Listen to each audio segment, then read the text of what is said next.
अस्सलाम वालेकुम नाज़रीन, राब्ता प्रोग्राम के साथ आपका मेज़बान परवेज़ मीर, प्रोग्राम मैनेजर प्रेस मुसासिर, प्रोड्यूसर अमान सागर हाजिर खिदमत है।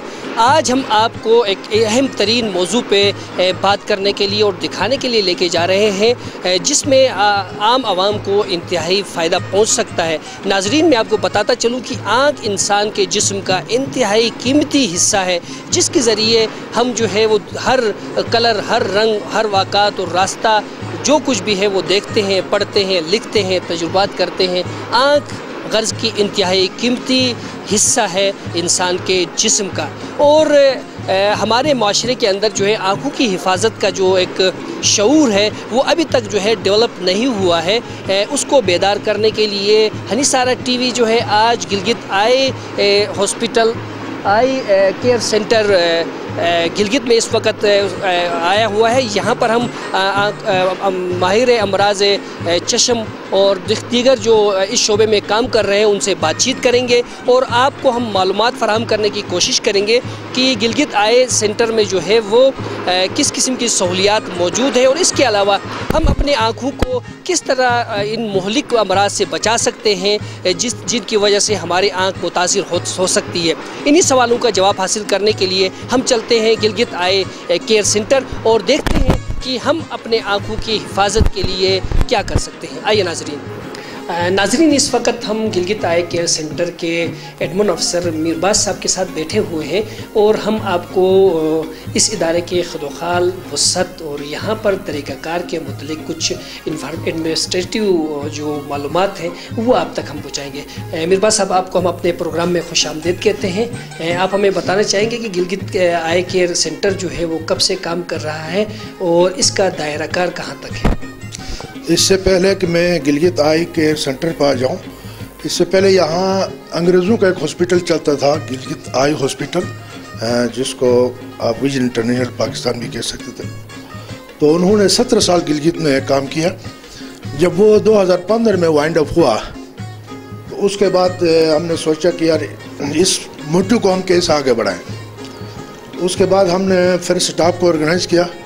करने के बाद अंग्रेज़ों को रिक्वेस्ट की कि अपने जो मेडिकल सर्जिकल इक्विपमेंट्स है ताकि वो हम उसको यूटिलाइज़ कर सकें और हमारे इलाके के लोगों को फ़ायदा दे सकें। उसके बाद से फिर उन्होंने हमें वो चीज़ें दी तो जिनको हमने प्रॉपर तौर से जो है ना एक प्लेटफॉर्म दिया गिलगित आई केयर सेंटर के नाम से, जो एक रजिस्टर्ड इदारा है लोकल गवर्नमेंट के साथ। उसके बाद से बस हम स्टार्ट हो गए 2015 अगस्त के बाद, तो आज तक माशाल्लाह हम चलते आ रहे हैं। तो यहाँ से बहुत सारे मरीजों ने फ़ायदा उठाया। डॉक्टर्स को हम अनकॉल बेस बुलाते हैं, फिर उनसे उनकी जो है ना एक्सपर्टीज से फ़ायदा हासिल करते हैं और माशाल्लाह से अभी तक कोई 18,000 से ऊपर हमने मरीज़ों को यहाँ पर इस छतरी तले देखा है और तकरीबन 1300 सर्जरीज़ हो गई हैं। उसमें मुख्तलिफ़ कैटेगरी की सर्जरीज़ होती हैं जो डॉक्टर लोग आपको बेहतर अंदाज में उसको ब्रीफ कर सकते हैं। तो हमारा दायरे कार का जहाँ तक ताल्लुक़ है ये गिलगित पूरी GB में है, गिलगित बल्तिस्तान, जहाँ भी आप जो है ना सिकरदू से लेके खुंजराब तक तो हम प्रोजेक्ट खोल सकते हैं, लेकिन हमारे पास वो सलाहियत इस वक्त नहीं है फाइनेंशियली, इसलिए हम गिलगित में फ़िलहाल तो इस छतरी के नीचे काम करते हैं।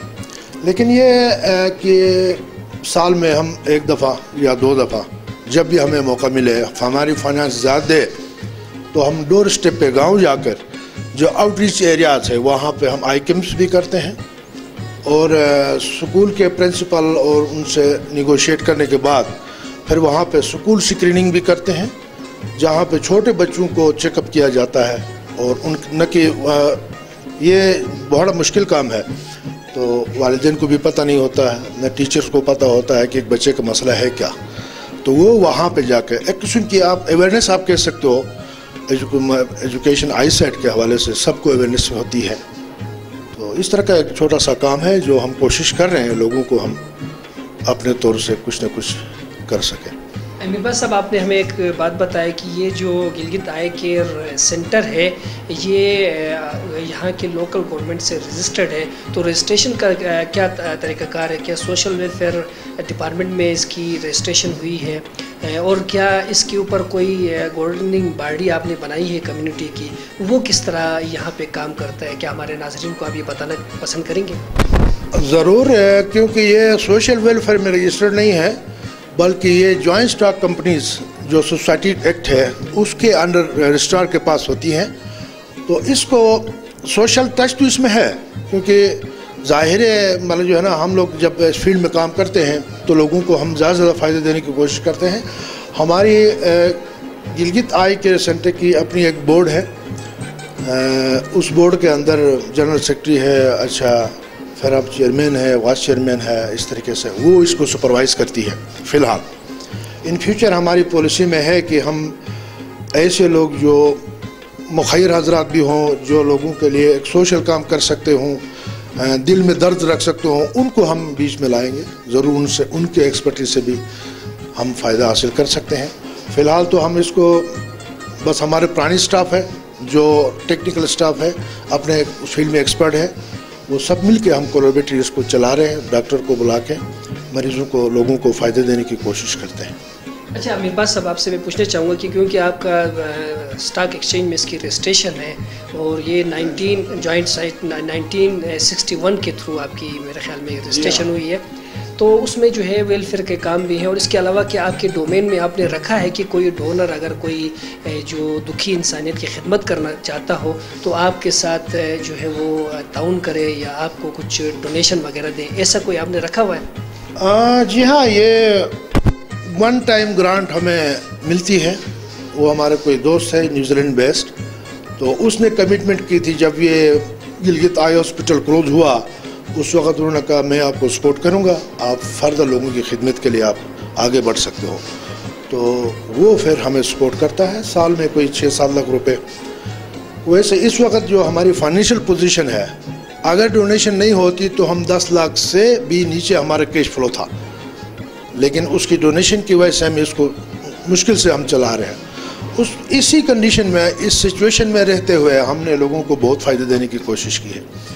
जैसे कि अब जब हम कैंप के लिए जाते हैं तो हमारी टीम पूरी जाती है, वहाँ के खर्चात, वहाँ पे जो है मतलब पेशेंट की जो चेकिंग होती है या स्क्रीनिंग होती है, वो सारा फ्री ऑफ कॉस्ट करते हैं। ठीक है ना। अगर 200 रुपये भी आप पर पेशेंट से चार्ज करें तो पिछले साल हमने 2000 समथिंग जो है ना पेशेंट को देखा, ठीक है ना, तो वो 8-9 लाख रुपए बन जाते हैं। ये एक किस्म की एक चैरिटी है लोगों के लिए, ठीक है ना। तो चैरिटी का सेंस हमारे पास मौजूद है बाकायदा। जो डोनेशन फ़िलहाल हमें आती है वो सिर्फ हमारी बिल्डिंग रेंट के लिए आती है, क्योंकि हम बिल्डिंग का किराया नहीं दे सकते। तो जो हमारे दोस्त है जिसने कमिटमेंट की है तो वो बिल्डिंग के किराए के मद में आता है, वो हम देते हैं। उसका वाला 1-2 यार दोस्त हैं जो अपने पॉकेट स्पेंड से, जब हम उनको रिपोर्ट बना के बेचते हैं, जब यहाँ के स्टोरीज़ बेचते हैं, तो फिर थोड़ा एहसास करके ज़रूर अपने पॉकेट का बच्चा कुचा हमें बेच देते हैं। नाज़रीन, जैसा कि आप देख रहे हैं गिलगित आई केयर सेंटर का प्रोग्राम आपके सामने पेश कर रहे हैं। गिलगित में इनकी जो खिदमात हैं वो नाकाबिल फरामोश हैं, बहुत अच्छे अंदाज में काम कर रहे हैं, और इतने यहाँ के अखराजात हैं कि जो आमदनी इन्होंने रखी हुई है बहुत ही कम कोई फ़ीस रखी हुई है जो ये अखराजात पूरे नहीं करते, क्योंकि अल्लाह का फ़ज़ल से गिलगित बल्तिस्तान में भी जो है ऐसे लोकल डोनर्स मौजूद हैं जो दुखी इंसानियत की खिदमत करने का जज्बा अपने दिल में रखते हैं। तो मैं मिर्बाज साहब से सवाल करना चाहूँगा, अगर लोकल कोई डोनर हमारा गिलगित का आपसे ताउन करना चाहे तो क्या आप लोगों के डोमेन में है कि लोकल डोनर्स भी आपसे ताउन कर सकते हैं? ज़रूर, जो बंदा देना चाहे तो अच्छी बात है, वो फिर हम उसकी मर्ज़ी के मुताबिक हम यूज़ करेंगे, क्योंकि डोनेशन जो भी देता है उसकी अपनी मर्ज़ी होती है। बाज़ दफ़ा वो अपनी डिस्क्रिप्शन के मुताबिक कहते हैं इस काज के लिए आप यूज़ करें, तो हम उस काज के लिए यूज़ करते हैं, ठीक है ना। इस वक्त में जहाँ तक चैरिटी का ताल्लुक़ है, अभी तक हालांकि परमानेंट डॉक्टर न होने के बावजूद मोर देन 300,000 हमने लोगों को दिया है, ठीक है ना। एक बंदा सपोज़ अगर 25,000 से 30,000 फ़ीस है, वो उसमें से अगर पे नहीं कर सकता है तो हम ज़रूर उसको वहाँ उस बंदे को वापस नहीं भेजते हैं, वो लोड हम उठाते हैं, उसको ज़रूर 15,000 पे, मतलब 12,000 पे, 13,000 पे करके उसको भेज देते हैं। तो ऐसे नादार अफराद हमारे पास आए हैं, पेशेंट कई दफ़ा आए हैं, उनको तकरीबन अभी तक 3 लाख दे दिए हैं, 3 लाख तक हमने कम फीस पे, मतलब यानी जो हमारी रेट है उससे भी नीचे कम करके उनको हमने जो ना सर्विसेज दे दी है। ये एक्सपेंडिचर कितना आता है एक आपके उस पर लेज़र जो ऑपरेशन है उसकी? लेज़र तो अलग एक चीज़ है, लेज़र ट्रीटमेंट अलग है, वो भी 2 किस्म की होती हैं, वो डॉक्टर आपको बेहतर बता सकते हैं। तो लेज़र ट्रीटमेंट जो है ना हर कोई नहीं करता है, हमारे पास मशीनें हैं, डॉक्टर बड़े एक्सपर्ट है अपने काम में, तो वो जो है ना कर लेते हैं। उसमें भी हम जो बंदा पे नहीं कर सकते हैं उसको भी हम जो है ना कास्ट, इसकी कास्ट देखें, मतलब जो है ना अभी 20,000 रुपये हम ले लेते हैं, मुख्तलिफ वो उसकी कैटेगरी से, ठीक है ना। लेकिन जो नहीं दे सकते उसको 10 भी लेते हैं, जो नहीं दे सकते पूरे भी नहीं लेते, ठीक है ना। उसमें डॉक्टर की मर्ज़ी शामिल होती है। बाज़ दफ़ा एक बंदे के ऊपर ऑपरेशन किया हुआ फिर लेज़र की ज़रूरत पड़े तो फ्री ऑफ कास्ट भी कर लेते, लेकिन हमारी मशीनें यूज़ होती हैं, उसमें हम सर्विसेज देते हैं, ठीक है ना, फ्री ऑफ कास्ट। कई दफ़ा हमने दिया। मिरबाज साहब ने जैसे बताया कि तकरीबन जो, क्योंकि इनकी मशीनें यहाँ पर मौजूद हैं और जदीद तरीन मशीनें हैं, उनकी कास्ट होती है तकरीबन एक मामूली जो ऑपरेशन पे 20,000 तक की कास्ट आती है। अगर कोई भाई जो है वो डोनेशन देना चाहे इस कास्ट के लिए, ऑपरेशन के लिए, तो यकीनन जो है एक ऐसे नाबीना फ़र्द जिसके काली मोतिया हो या सफ़ेद मोतिया हो, उसके ऑपरेशन के बाद अगर वो देखना शुरू कर ले तो वो नेक अमल जो भी करेगा उसमें उसका हिस्सा आता रहेगा। हम अपने इस चैनल के वसातत से आपसे इस्तदा यही करना चाहेंगे कि ऐसे इदारे जो यहाँ पर जो है काम कर रहे हैं और हकीकी मानों में काम कर रहे हैं, हनीसारा टीवी ऐसे इदारों को ही आपके सामने लाने की कोशिश कर रहा है जो हकीकी मानों में दुखी इंसानियत की खिदमत कर रहे हैं और उनको जो है आप सबकी जो साहिब सरवत अफराद हैं उनकी मावनत की ज़रूरत है और आप लोगों को आगे बढ़ना होगा और ऐसे इदारों का हाथ मजबूत करना होगा। हम आखिरी सवाल मिरबाज साहब से करना चाहेंगे। मिरबाज साहब, आप अपना कीमती वक़्त यहाँ पर देते हैं और इस तरतीब से जो है इस इदारे की जो है एक ज़िम्मेदारी निभा रहे हैं, इस दौरान आपको ख़ुद ज़ाती तौर पे किन मुश्किलात का सामना करना पड़ता है? ज़ाती तौर से तो बहुत सारे मसाइल हैं जो ये इदारा हमें नहीं दे सकता है। जैसे कि इस फाइनेंशियल सिचुएशन में रहते हुए मैं अपनी पूरी तनख्वाह नहीं ले सकता, ठीक है ना, मैं आधी लेता हूँ। इस तरह तमाम स्टाफ को हमने, मतलब स्टाफ, हमारे एम्प्लॉयज़ और पेशेंट को हमने एक ही तराजू में तोला हुआ। ऐसा ना हो कि स्टाफ को बहुत सारा दे दिया, खर्चे हेवी शो किया, आगे से जो है ना पेशेंट को डिलीवर नहीं किया, ऐसा नहीं है।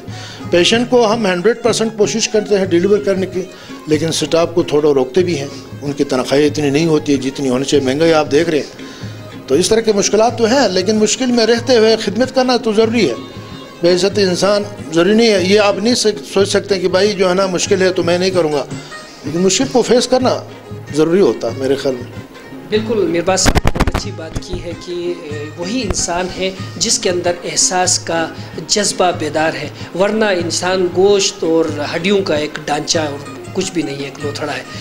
एहसास ही है जो इंसान को नेक अमल करने की तरफ राग़िब करता है। खुदारा ये इदारे जो बने हुए हैं ये दुख इंसानियत के लिए बने हुए हैं और इनको मजबूत करना हम सब की ज़िम्मेदारी है। अभी हम जो है वो मिरबाज साहब से इस्तदा करेंगे कि इस इदारे के मुख्तलिफ ब्रांचेस जो आवाम को मुख्तलिफ सर्विसेज प्रोवाइड कर रहे हैं उनका हम आपको दौरा कराते हैं ताकि आपको पता चल सके घर में बैठ के कि यहाँ किस किस्म के मरीज़ आते हैं और उनको यहाँ पर किस किस्म के जो है वो क्वालिटी के सर्विसेज यहाँ पर जो है इनको फराहम किए जा रहे हैं। आइए नाजरीन चलते हैं गिलगित आई केयर सेंटर के मुख्तलिफ डिपार्टमेंट्स की तरफ। जी नाजरीन, इस वक्त हम गिलगित आई केयर सेंटर के बिल्कुल दरवाजे पे खड़े हैं और हमारे नंबरदार साहब जो शुंगुस की एक नंबरदार नज़ीर साहब हमारे साथ मौजूद हैं जो शुंगुस की और गिलगित बल्तिस्तान की अहम शख्सियत है।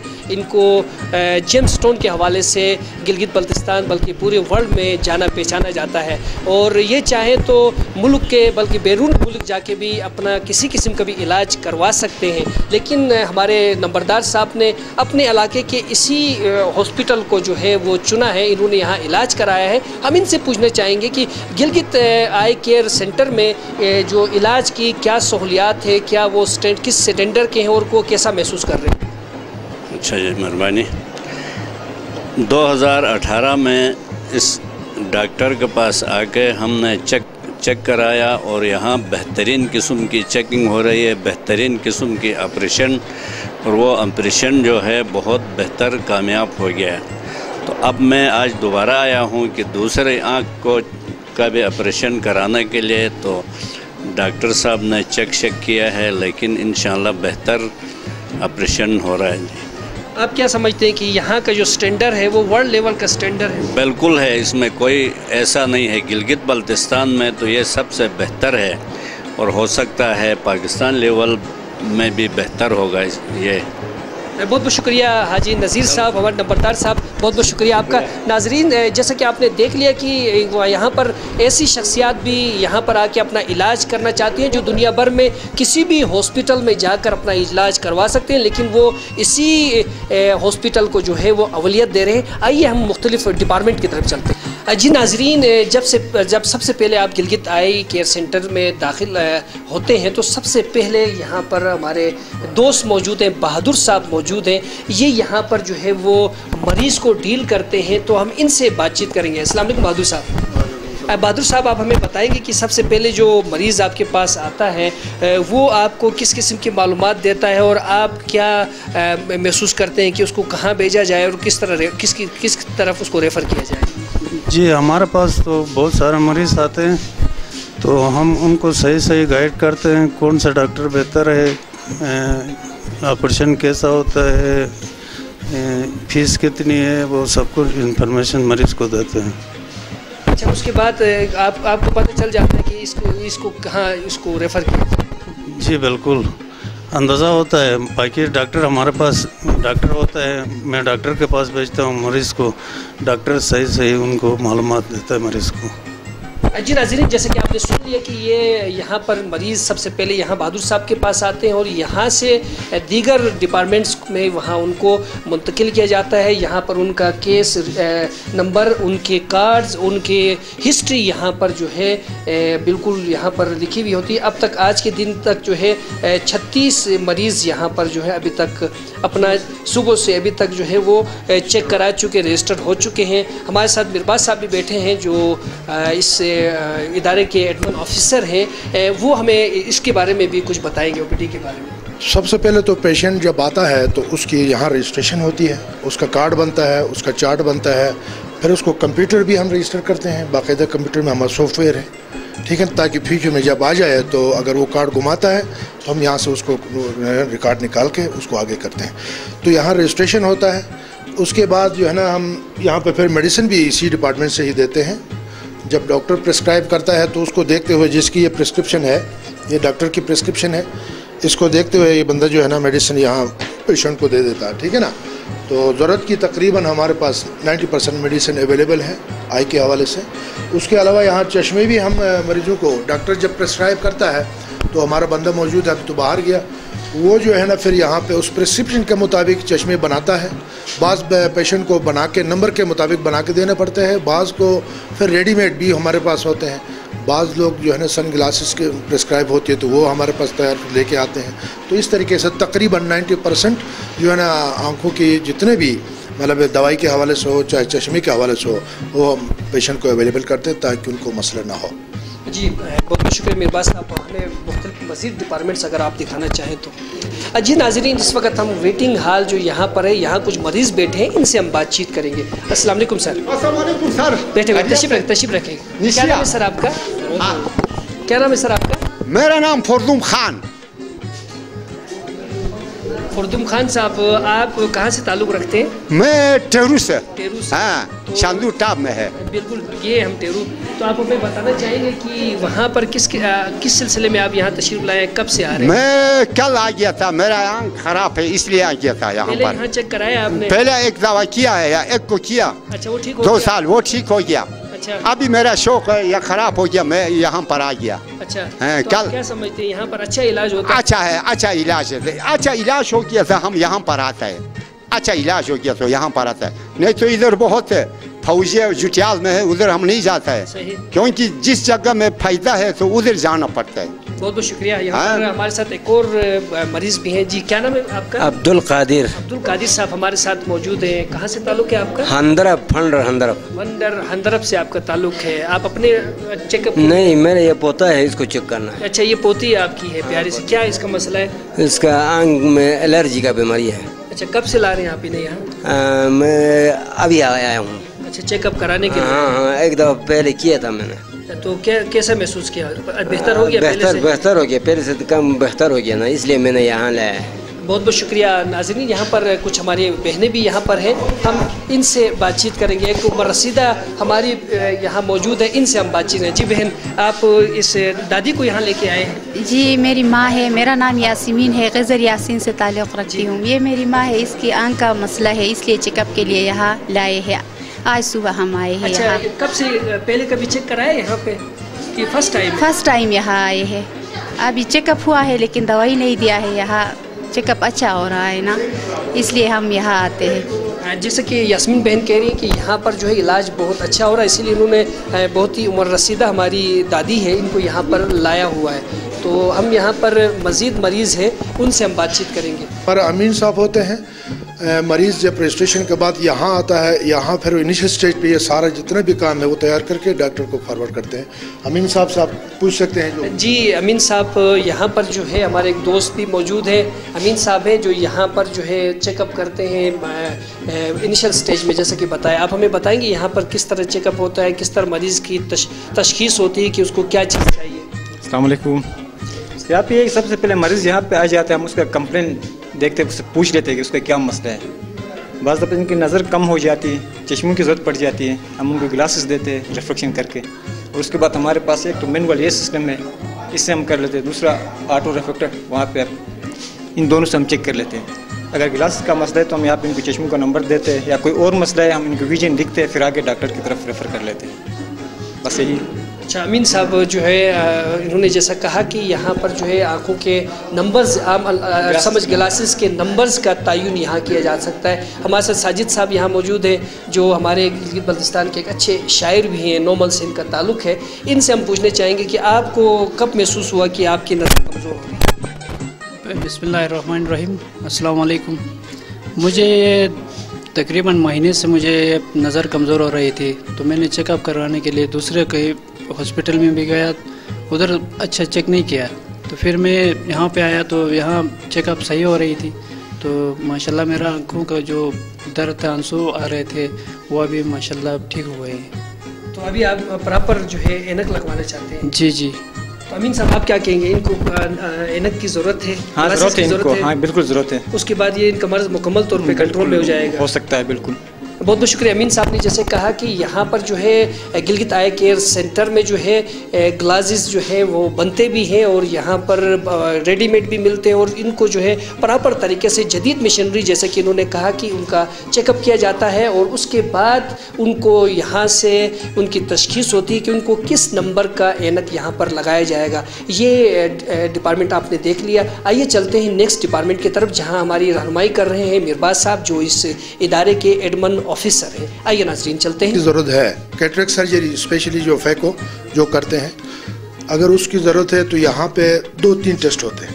एक तो यह है कि पेशेंट का हम सबसे पहले HBS और HV करते हैं, ताकि उसको इस तरह की कोई बीमारी तो नहीं है।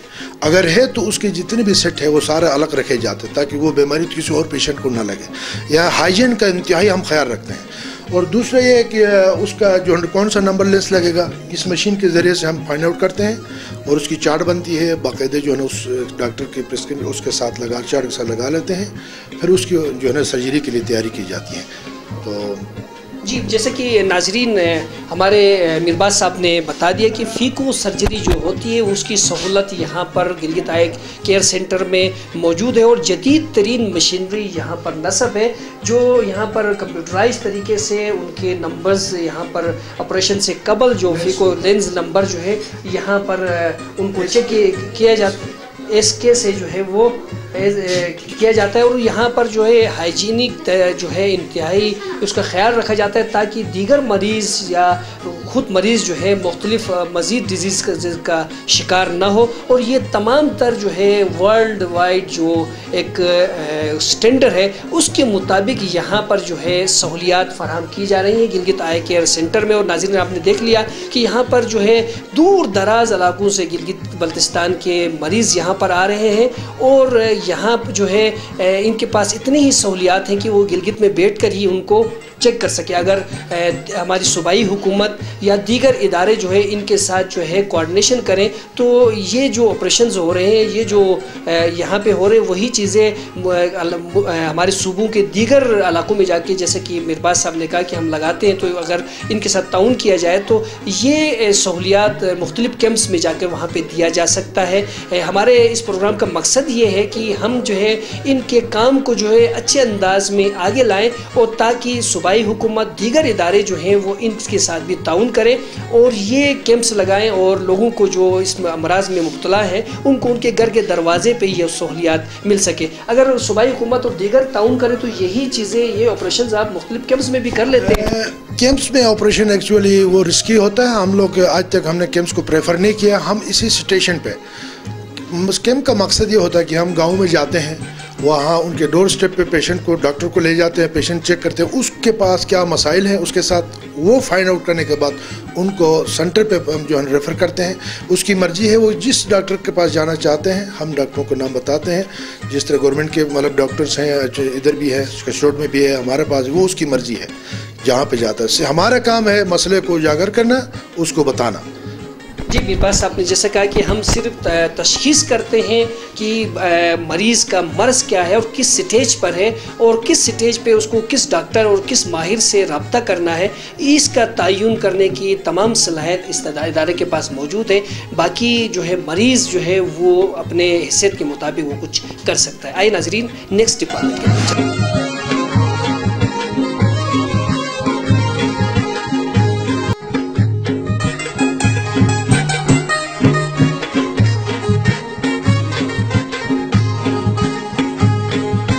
जी नाज़रीन, इस वक्त हम बिल्कुल ऑपरेशन थिएटर में मौजूद हैं और यहाँ पर हाइजीनिक जो तरीके हैं वो तमाम तर यहाँ निभाए जाते हैं और जरासीम से बचने के लिए और ख़ुद को बचाने के लिए, मरीज़ को बचाने के लिए इक़दाम किए जाते हैं। हमारे साथ असदुल्ला साहब मौजूद हैं जिनके बारे में हम सबसे पहले तो मिरबाज साहब से पूछेंगे कि इनकी क्या ड्यूटी है, उसके बाद इनकी जो फ़राइज़ हैं उसके मुतालिक हम इनकी तरफ जाएंगे। जनाब, ये असद साहब आपने इंट्रोडक्शन कराया, हमारे पूरे जो है थिएटर निज़ाम सारा इनके हाथों में है, यानी पेशेंट की सर्जरी को आखिरी हद तक पहुंचाना अच्छे अंदाज में, ये सारी इसकी जिम्मेदारी है। फर्दर ये आपको डिटेल बता सकते हैं। जी असदुल्ला साहब, हमें बता दें कि मरीज़ जो सबसे पहले आपके पास आता है जो ऑपरेशन के लिए जिसका फ़ाइनल होता है, उसको किस तरह डील किया जाता है, सबसे पहले क्या कुछ किया जाता है, वो सारी तफसीलात हमारे नाज़रीन को। मेन चीज़ ये ना, सर्जरी में सब मेन चीज़ स्टरलाइजेशन है। तो स्टरलाइजेशन का मतलब ये कि ये दो तरह से होता है। एक तो एसेप्सिस होता है, एसेप्सिस मतलब आप जरासीम को मार देते हैं लेकिन सब को नहीं। तो स्टरलाइजेशन का मतलब ये कि destruction of all micro organisms including spores. तो इसके लिए हम सबसे पहले जो है ना, यहाँ पे जब इंस्ट्रूमेंट सर्जरी से फारिग होती है तो उसको वॉश करने के बाद हम बड़े ऑटोक्लेव या ये छोटे ऑटोक्लेव, यहाँ पे हम लोग 134 या 134 डिग्री सेंटीग्रेड या 273 फ़ारेनहाइट पे जो है ना उनको हम स्टीम पे स्टरलाइज करते हैं। सपोज हमारे पास ये एक सेट है, ये कैटरेक्ट सेट है, इसके अंदर मतलब सर्जरी के कैटरेक्ट के ऑपरेशन के पूरे सामान इसके अंदर है। इसके लिए एक ऑटोक्लेविंग टेप यूज़ होती है। तो ये स्टरलाइजेशन से पहले जो है ये कोई कलर इस पर नहीं होता, ये कोई कलर नहीं इस पर। जब ये स्टरलाइज होगी तो इस पे जो ना ये कलर नुमाया होगी, ठीक है। तो फिर जो है ना हम फिर यहाँ चूँकि स्टीम यूज़ होता है तो इसके लिए भी हम स्पेशल वाटर इस्तेमाल करते हैं, जैसा ये डिस्टिल्ड वाटर है ये, ठीक है, ताकि हमारा इंस्ट्रूमेंट जो है ना वो ख़राब ना हो जाए। इसके बाद जो है ना हम इनको यहाँ पे ड्राई करते हैं। सपोज़ यहाँ पे हम इनको ड्राई करते हैं तो यहाँ पे इंस्ट्रूमेंट तकरीबन रेडी हो जाती है, सही।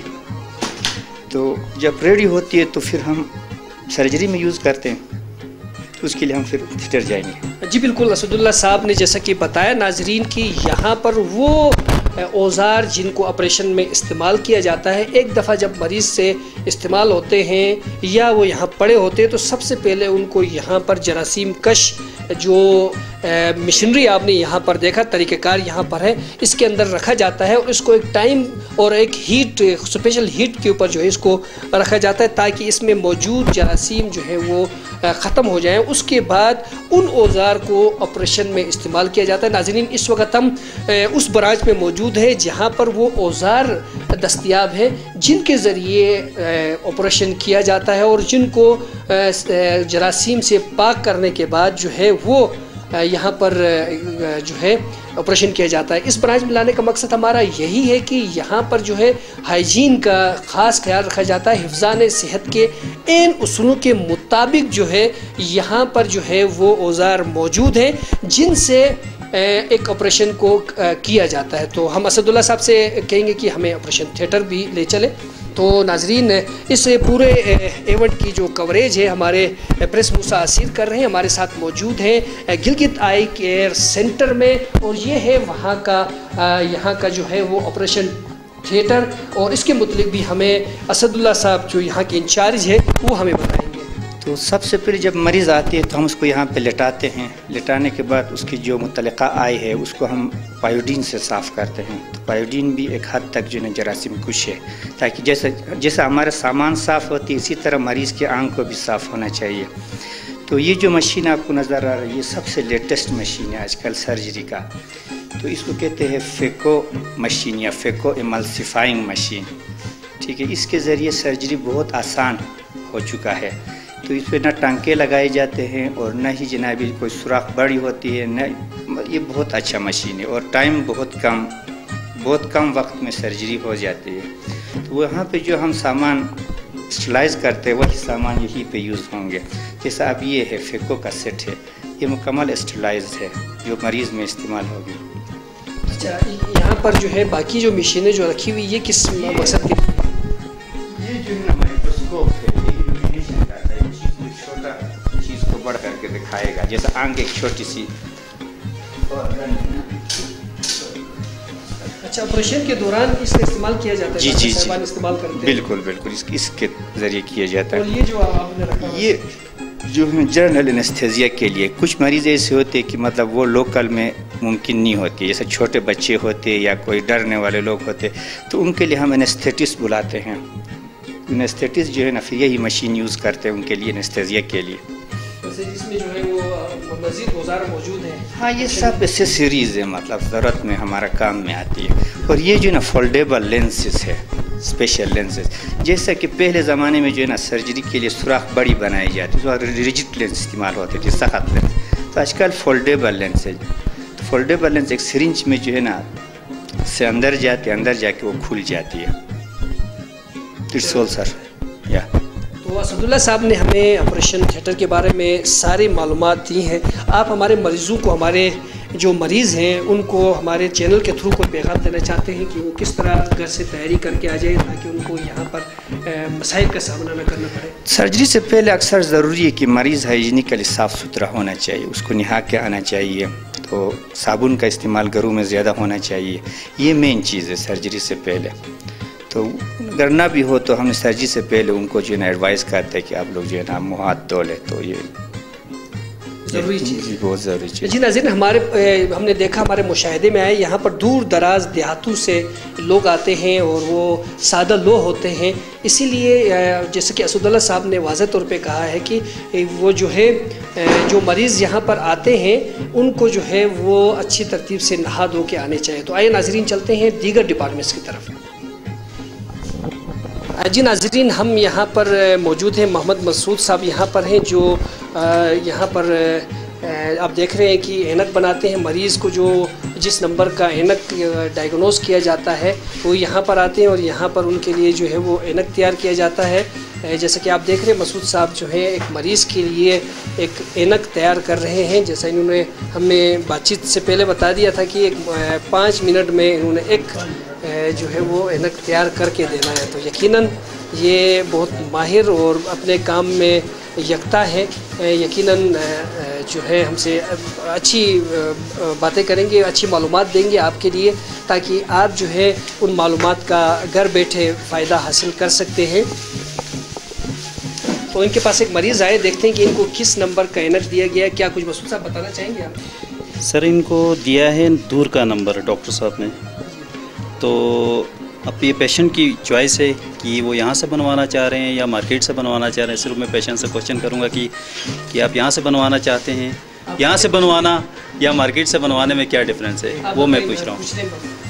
कौन सा नहीं जोदान सर मुसा कौन सा इसको चेंज करना है सर। इसी के अंदर डाल दूँ ये नंबर? हाँ चेंज करूँगा, ये भी चेंज करना। अच्छा, नहीं ये तो टूटा है ना, ये टूटा है, लेकिन ये शीशे अंदर इसमें फिट नहीं कर सकता हूँ मैं।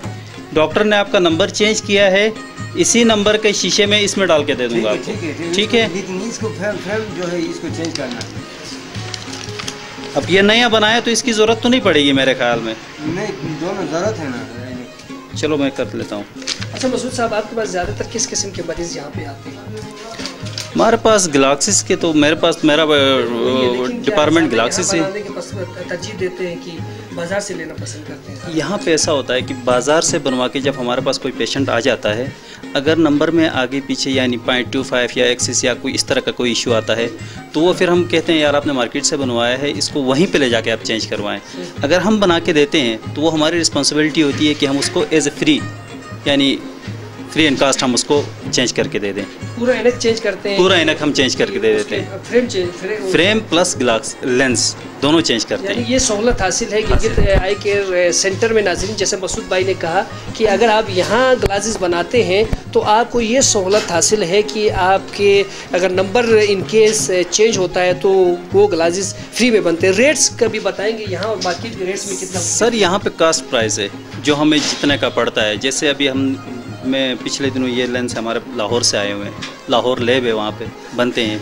कुछ नंबर ऐसे होते हैं जो यहाँ पे अवेलेबल नहीं होते, तो वो हम लैब को ऑर्डर करते हैं, वहाँ से वो फिर बना के हमें यहाँ पे भेज देते हैं। फिर हम बिल देखते हैं, जैसे अभी 500 का हमें एक पड़ जाता है, तो फिर हम उसके ऊपर TCS वगैरह ये वो फिटिंग डाल के हम 600 तक चार्जेस पेशेंट पे कर देते हैं, यानी 500 वाला 600 पे।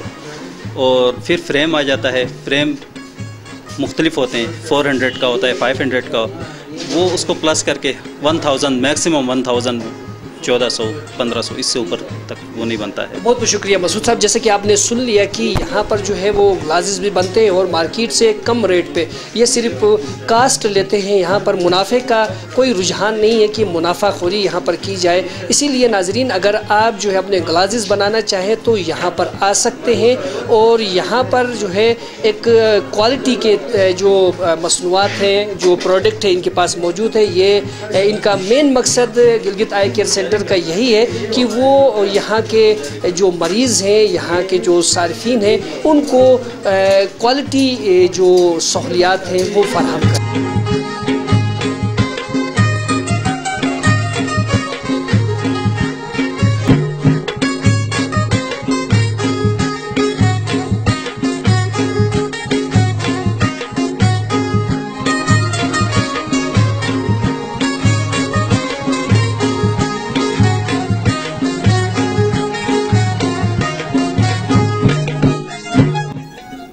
जी नाजरीन, हम इस वक्त गिलगित आई केयर सेंटर में मौजूद हैं और हमारे साथ माहिर अमराज चशम डॉक्टर काइम अली ख़ान साहब मौजूद हैं, जिनसे हम पूछेंगे कि वो उन्होंने दुनिया भर में, पाकिस्तान में कहाँ कहाँ किस किस्म के अपने फ़राइज़ अंजाम दिए और वो अपने गिलगित धरती में जो है गिलगित बल्तिस्तान में किस खुलूस और जिस मेहनत से यहाँ पर काम कर रहे हैं, वो हम बाद में आपको बताएंगे। पहले हम पूछना चाहेंगे कि पूरी दुनिया में, पाकिस्तान में किस तरह आपने जो है वो अपने इस सर्विसेज का आगाज़ किया?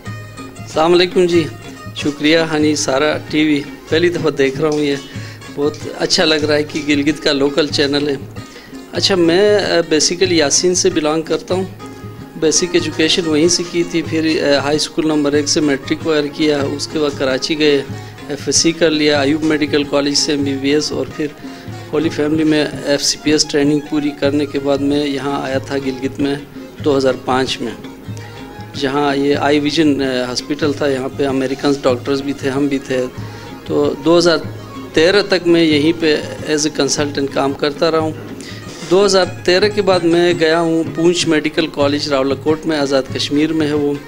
वहाँ पे अभी मैं एज एसोसिएट प्रोफेसर काम कर रहा हूँ। और ज़ाहिर गिलगित के साथ हमारी अपनी एक एफिलिएशन भी है। मेरे बहुत सारे पेशेंट यहाँ हैं, तो मैं बीच बीच में यहाँ भी आता रहता हूँ और पेशेंट्स को हम यहाँ पे सर्विसेज देने की कोशिश तो कर रहे हैं।